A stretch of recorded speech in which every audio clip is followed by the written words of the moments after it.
क्योंकि लोग चप्पल बाहर निकाल कर इधर बैठ जाते हैं। पर सत्संग में जो चप्पल चुराता है उसको 7 जन्म तक चप्पल पहनने वाले पैर नहीं मिलते, वो पशु पंछी बनता है। और सत्संग में जो किसी महिला की गले की चेन चुराता है उसको 7 जन्म तक दिल में चैन नहीं मिलती है, वो बेचैन ही रहा करता है। क्योंकि सत्संग में जो तुम चोरी करते हो उस चोरी का दुष्प्रभाव जो महान संत गुरुदेव बैठे हैं उनके ऊपर चला जाता है। लोगों के मन में भावना होती, इतने बड़े गुरुदेव फिर भी मेरे चप्पल चोरी कैसे हो गए। गुरुदेव के प्रभाव को तुम कम कर देते हो। ये 10-50 रुपये के चप्पल के लिए तुमने गुरुदेव के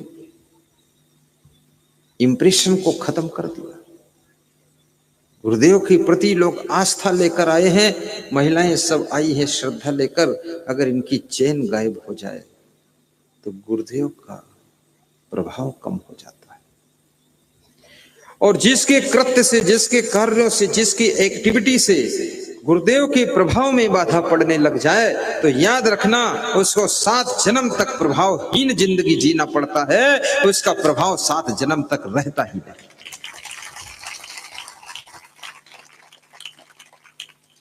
इसलिए ऐसा कोई कार्य सत्संग में मत कीजिए जिससे गुरुदेव का प्रभाव कम हो जाए।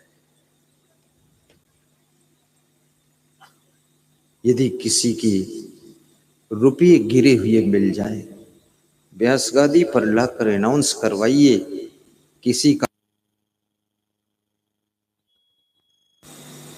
तब गुरु का सम्मान बढ़ जाता है। ईमानदार है, इतने त्याग है उनके अंदर कि पूरी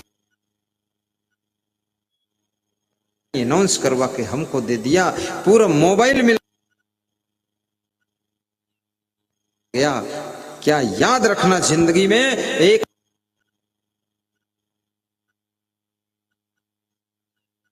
बस कर दोगे, जिंदगी भर धन्यवाद के पात्र बने।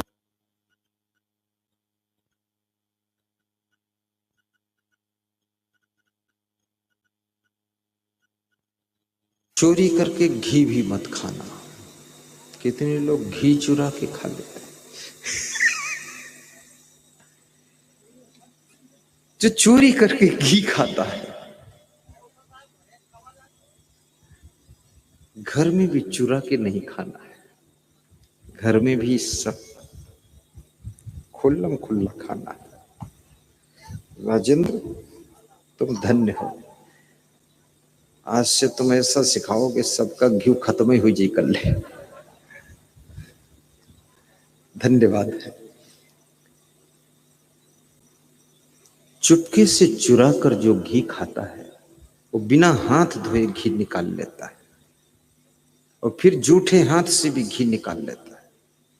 और जिस घर के लोग, ये महाभारत के 5वें स्कंध में लिखा हुआ है, जिस घर के लोग जूठे हाथों से घी निकालते हैं और खाते हैं, जिस घर में मेहमान का स्वागत नहीं होता है, और जिस घर का सामान बिखरा हुआ पड़ा रहता है, और जिस घर में गंदगी बहुत रहती है, और जिस घर के लोग गालियां बकते हैं, उस घर से लक्ष्मी रूठ कर चली जाती है। इसलिए जूठे हाथों से घी निकाल कर नहीं खाना चाहिए।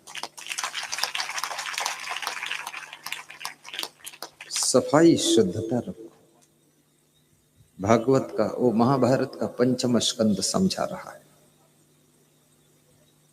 चोरी, हिंसा, व्यभिचार,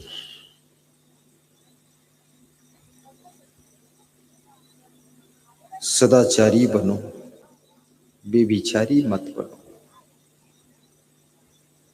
और याद रखना,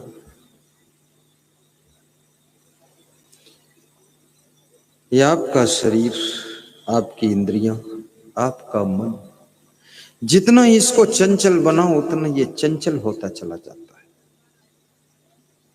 तुम पढ़ने के लिए बैठो तो मन पढ़ने में लगता नहीं, लेकिन जबरदस्ती इस मन को समझा करके लगाओ, धीरे धीरे मन पढ़ने में लग जाता है, तो ये पढ़ने में ही डूबा रहता है।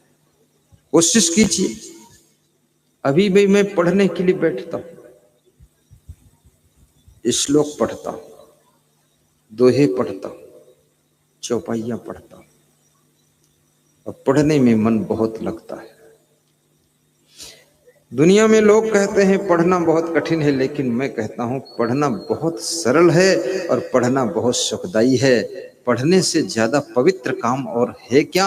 खेत में काम करो मिट्टी लग जाती है, और सड़क पे चलो तो धूल लग जाती है, गाड़ी साफ करो तो कीचड़ खुद के लग जाता है, लेकिन पढ़ाई करो तो उसमें कुछ भी नहीं लगता है। आराम से साफ जगह बैठे रहो और पढ़ते रहो, गुनगुन गुनगुन करते रहो।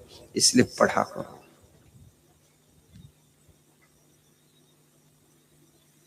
और पढ़ने के बाद एक फायदा और है, वो फायदा ये है, तुम 4 भाई हो, चारों भाई में एक दिन बंटवारा होगा। आज नहीं तो कल, कल नहीं तो 20 साल के बाद बंटवारा होगा। बंटवारा होगा, सामान बट जाएगा, कपड़े बट जाएंगे, गाड़ियां बट जाएंगी, मकान बट जाएगा, ईंटें बट जाएंगी, रुपये बट जाएंगे, सोना चांदी बट जाएगा, बर्तन बट जाएंगे, जमीन जगह बट जाएगी, सब बट जाएगा। लेकिन जो तुमने पढ़ाई किया है, जो विद्या अर्जित किया है, वो कोई बांट नहीं सकता है। इसलिए विद्या धनम सर्वधनम प्रधानम। मैंने संन्यास ले लिया, घर से आया, वो घर का काम सब जो भी किया वही छूट गया, लेकिन जो विद्या प्राप्त किया था वो मेरे साथ आ गई। ये हमारे साथ जितने संत आ गए, इनमें जो कला थी, गुण था, हुनर था, विद्या थी, वो इनके साथ आ गई, बाकी सब उधर छूट गया। इन्होंने जो भी घर वर बनाया हो, जैसा किया हो। इसलिए विद्या धन, विद्या मित्रम प्रवासेषु, विद्या को विदेश में मित्र माना गया है।